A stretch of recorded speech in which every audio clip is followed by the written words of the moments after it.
அம்பலத்தை அம்பு கொண்டு அசங்கென்றால் அசங்குமோ, கம்பமற்ற பாற்கடல் கலங்கென்றால் கலங்குமோ, இன்பமற்ற யோகியை இருளும் வந்து அணுகுமோ, செம்பொன்னம்பலத்துளே தெளிந்ததே சிவாயமே.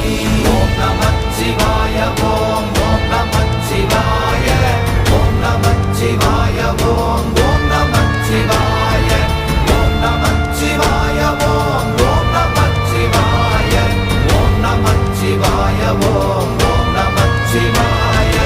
அவ்வெனும் எழுத்தினால் அகண்டம் ஏழுமாகினாய், உவ்வெனும் எழுத்தினால் உருத்தரித்து நின்றனை, மவ்வெனும் எழுத்தினால் மயங்கினார்கள் வையகம், அவ்வும் உவ்வும் அவ்வுமாய் அமர்ந்ததே சிவாயமே. ஓம் நமச்சிவாய ஓம்